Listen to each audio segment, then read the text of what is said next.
Bismillahirrahmanirrahim. Assalamualaikum warahmatullahi wabarakatuh. Waalaikumsalam warahmatullahi wabarakatuh. Innal hamdalillah nahmaduhu wa nasta'inu wa nastaghfiruh wa na'udzu billahi min syururi anfusina wa min sayyiati a'malina. May yahdihillahu fala mudhillalah wa may yudlil fala hadiyalah. Asyhadu an la ilaha illallah wa la syarikalah wa asyhadu anna Muhammadan abduhu wa rasuluh la nabiyya ba'da. Qala Allahu ta'ala fil Qur'anil Karim. A'udzu billahi minasyaitonir rajim. Bismillahirrahmanirrahim. Ya ayyuhalladzina amanu ittaqullaha haqqa tuqatih wa la tamutunna illa wa antum muslimun. Wa qala Rasulullah sallallahu alaihi wasallam wa la yu'minu ahadukum hatta yakuna hawaha tibaan lima ji'tu bihi. Alhamdulillah alamin. Beserta pesantren mualaf yang dirahmati Allah Subhanahu wa taala, alhamdulillah pada sore hari ini Allah masih memberikan kita kesempatan untuk bisa bertemu, berkumpul. Tentunya ini adalah sebuah nikmat yang mana kita sebagai orang muslim hendaknya kita senantiasa bersyukur atas nikmat tersebut. Karena ada dua hal nikmat yang banyak dilupakan oleh kaum muslimin, yaitu nikmat sehat dan waktu luang. Ya, sebagaimana Rasulullah SAW menyebutkan dalam hadisnya, nikmatani mahbunun fihi makatsirun minan nas, sehatun wal faragun. Dua nikmat yang banyak dilupakan oleh kaum muslimin, yaitu nikmat sehat dan waktu luang. Ya. Dan alhamdulillah kita menggunakan kedua nikmat ini untuk bisa bermuajahah, bertemu, untuk menjalin silaturahmi, dan tentunya untuk thalabul ilmi, untuk menuntut ilmu. Ya. Ibu bapak yang dirahmati Allah Subhanahu wa taala, pada sore hari ini saya akan melanjutkan materi dalam bab kitab Minhajul Hayah pada poin atau bab an-nafsu atau hawa nafsu. Ya, hawa nafsu. Disebutkan dalam kitab ini, ya, man ata'ul hawa faqad hawa. Ya, barang siapa yang menuruti hawa nafsu, berarti dia telah terjerembab ke dalam kejatuhan. Ya, jadi ketika kita senantiasa mengikuti hawa nafsu, ya, tentunya hawa nafsu yang buruk, maka kita akan terjebak dalam sebuah kejatuhan, ya, jatuh dalam kemaksiatan. Ya. Maka di sini saya akan sedikit mengupas tentang apa itu hawa nafsu dan bagaimana hendaknya hawa nafsu ini kita kontrol. Gitu. Ya.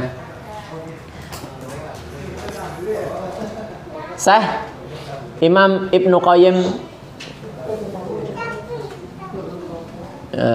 Qayyim Al-Jauzi menyebutkan, ya, mendefinisikan tentang hawa nafsu. Ya. Hawa nafsu adalah kecondongan jiwa kepada sesuatu yang selaras dengan keinginannya.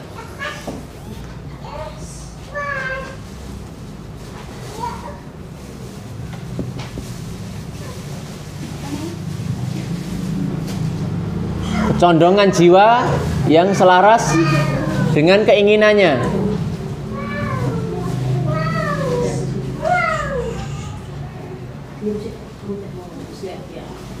Ya.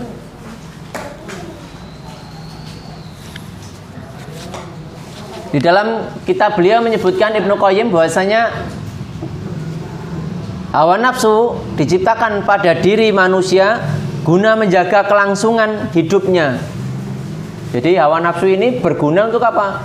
Menjaga kelangsungan hidupnya. Nah.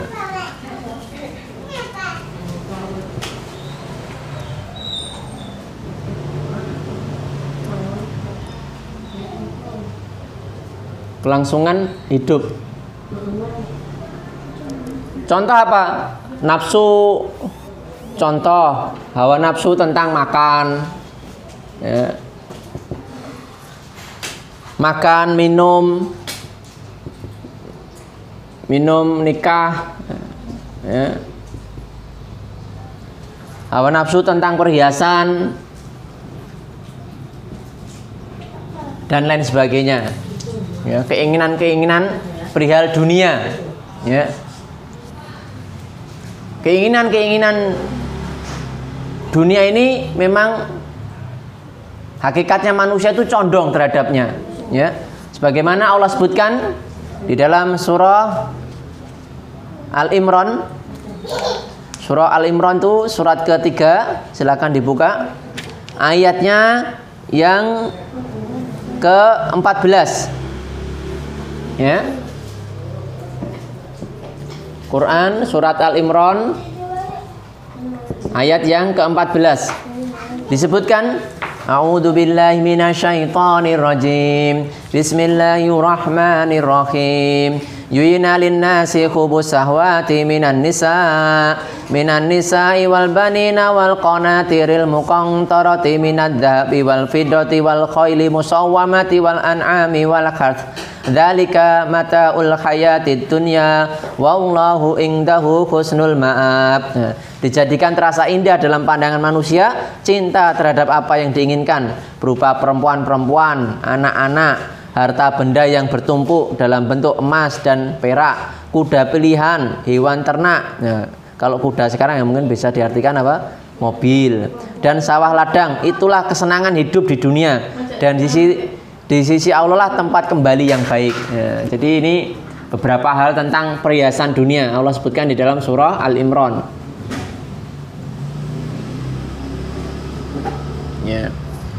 Ya, keinginan terhadap tadi kecintaan terhadap perempuan, ya, pasangan, ya, terhadap anak-anak, ya, harta, ya, terus emas, perak ini kan kecondongan, keinginan, hawa nafsu. Ya. Maka hawa nafsu itu dia bisa menjadi kebaikan, hawa nafsu yang terpuji, juga bisa menjadi hawa nafsu yang tercela. Nah, maka hawa nafsu itu dia bisa terbagi dua, yaitu hawa nafsu yang terpuji dan yang kedua adalah yang tercela. Kapan ada kalanya hawa nafsu itu menjadi terpuji dan kapan hawa nafsu ini bisa menjadi tercela? Ketika hawa nafsu ini dia condong kepada syariatnya Allah, ketika dia tunduk patuh kepada Allah Subhanahu wa taala. Ya. Condong pada ridha Allah. Nah, dia akan menjadi hawa nafsu yang terpuji dan dia akan menjadi tercela ketika dia bertentangan dengan ridha Allah. Nah, syariat menutup kita untuk menutup aurat, nah, kita ngengkel. Ya, ini berarti apa? Itu kita hawa nafsu, kita tercela.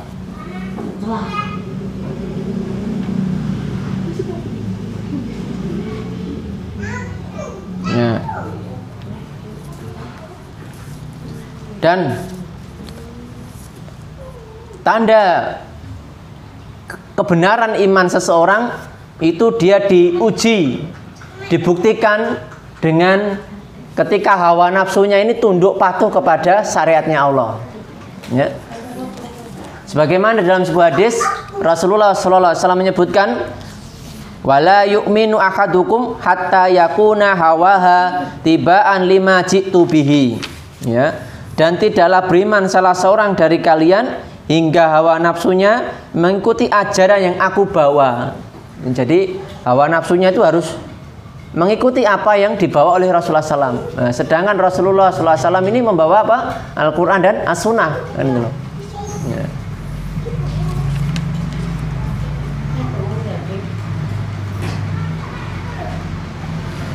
Allah Subhanahu wa taala memerintahkan kita, baik tadi dalam hadis tadi yang sudah saya sampaikan, juga di dalam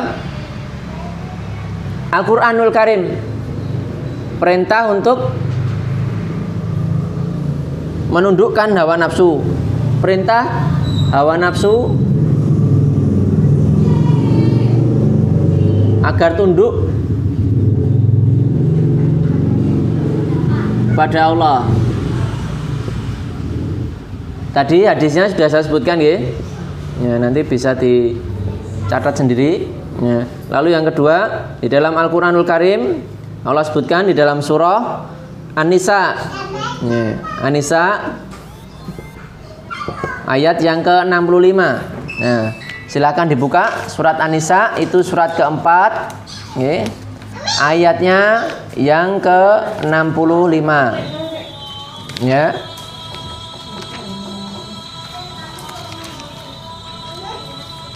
Allah Subhanahu wa taala berfirman, "A'udzu billahi minasyaitonir rajim. Bismillahirrahmanirrahim. Fala wa rabbika la yu'minuna hatta yuhaqqimuka fima shajara bainahum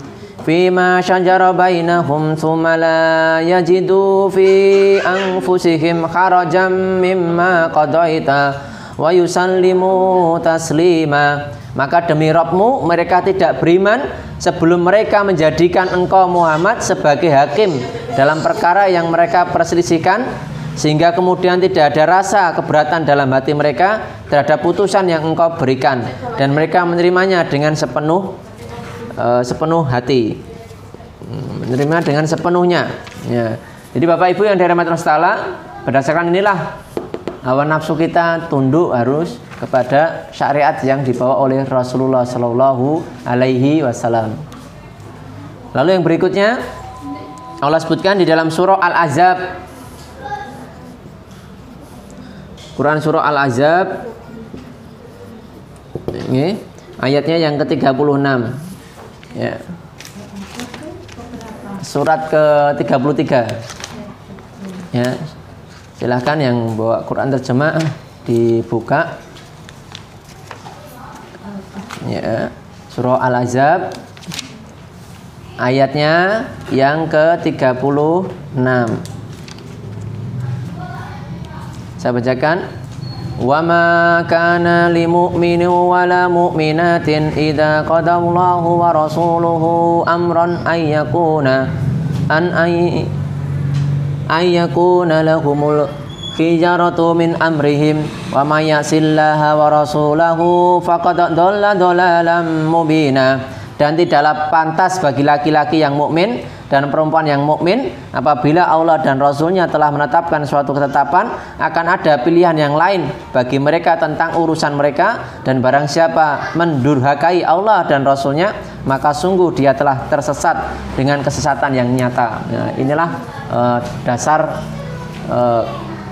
hawa nafsu kita ini harus condong kepada yang dibawa oleh Rasulullah Sallallahu Alaihi Wasallam. Ya, ini masya Allah ya, sudah adzan. Saya lanjutkan sedikit. Ya, Bapak Ibu yang dirahmati Allah Subhanahu wa Ta'ala. Ya, di samping Allah memerintahkan agar hawa nafsu kita ini tunduk patuh kepada Allah Subhanahu wa Ta'ala, Allah pun juga mencela kepada orang-orang yang senantiasa menjadikan hawa nafsunya didahulukan daripada perintah Allah, ya, daripada perintah Allah dan Rasulnya.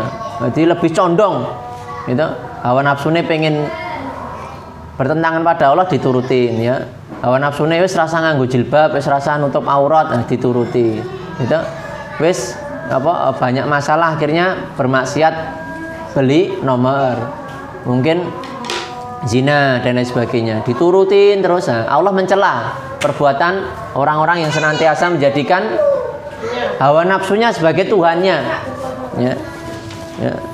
Allah sebutkan di dalam surah ini sudah selesai Bu, yang atas saya hapus ya Bu, ini soalnya belakangnya.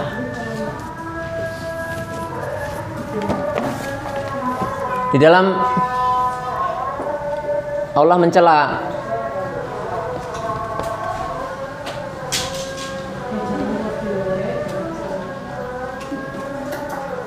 mencela orang yang memperturutkan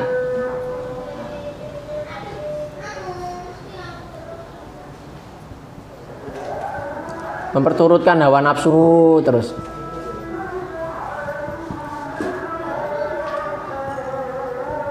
Di sini hawa nafsu su' ya Bu ya, hawa nafsu keburukan atau yang tercela, di mana selalu menentang perintah Allah. Bahkan menjadikan hawa nafsu ini sebagai Tuhannya, lebih condong kepada hawa nafsunya, ya. Allah sebutkan di dalam surah Al-Furqan, ya, surah Al-Furqan. Al-Furqan itu surat ke-25, ayatnya yang ke-43. ya, sampai 44 ya.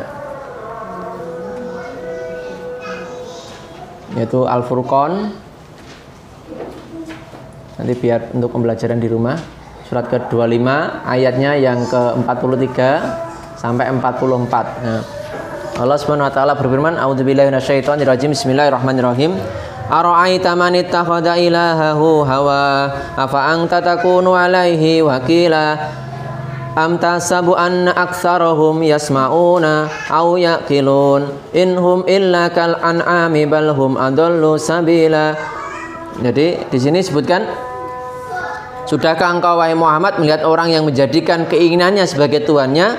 Apakah engkau akan menjadi pelindungnya? Atau apakah engkau mengira bahwa kebanyakan mereka itu mendengar atau memahami?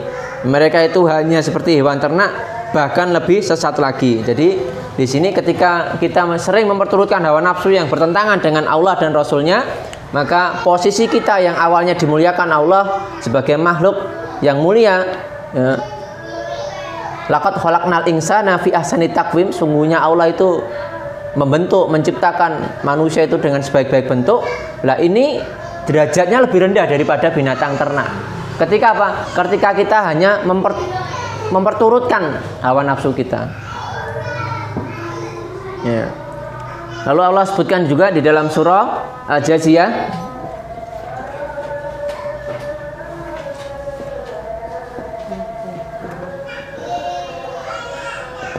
ayat yang ke-23.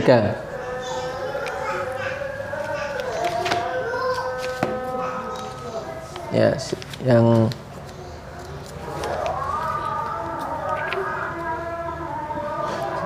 surat Al-Jaziyah. Surat Al-Jaziyah itu surat ke-45 ayatnya yang ke-23. Allah Subhanahu wa taala berfirman, afara'aita man ittakhadha ilahahu hawah wa adallahu Allahu ala ilmi wa khatama ala sam'ihi wa qalbihi wa ja'ala ala basarihi ghisawah wa may yahdihi min ba'dihillah afala tadhakkarun. Maka pernahkah kamu melihat orang yang menjadikan hawa nafsunya sebagai tuhannya dan Allah membiarkannya sesat dengan sepengetahuannya? Allah telah mengunci pendengaran dan hatinya serta meletakkan tutup atas penglihatannya. Maka siapakah yang mampu memberinya petunjuk setelah Allah membiarkannya sesat? Mengapa kamu tidak mengambil pelajaran? Jadi di sini Allah mencela orang-orang yang senantiasa memperturutkan hawa nafsunya yang bertentangan dengan ridha dari Allah Subhanahu wa taala, ya. Dan kita sebagai orang yang mukmin harus senantiasa berjuang untuk melawan hawa nafsu kita, agar hawa nafsu kita ini condong kepada perintah Allah, condong kepada keridhaan dari Allah Subhanahu wa taala. Sebagaimana di dalam hadis, ya, al-mujahidu man jahada nafsahu fillah. Ya, jadi mujahid itu, ya, mujahid itu adalah orang yang berjihad melawan hawa nafsunya karena Allah. Dan di ayat, di hadis yang lainnya, bal afdalul jihadi man jahada nafsahu fi dzatillahi azza wa jalla.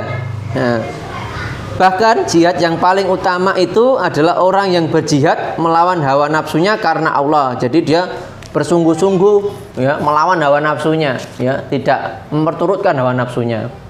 Ya, kalau ketika hawa nafsunya ini condong kepada kemaksiatan, kepada perbuatan tercela, ya dia berjuang. Nah, itulah mujahid. Mujahid pejuang, karena pejuang itu atau mujahid itu juga terbagi-bagi.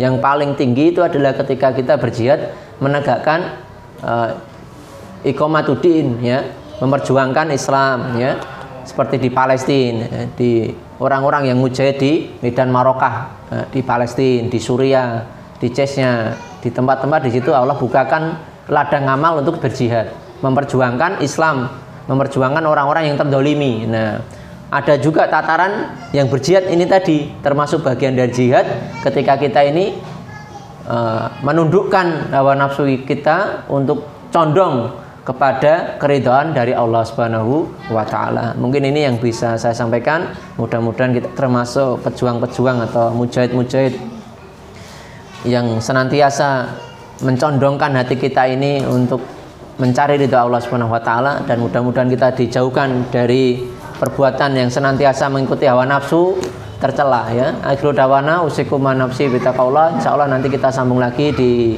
acara berikutnya. Akhiru dawana usikum nafsi bitaqwaullah. Wassalamualaikum warahmatullahi wabarakatuh.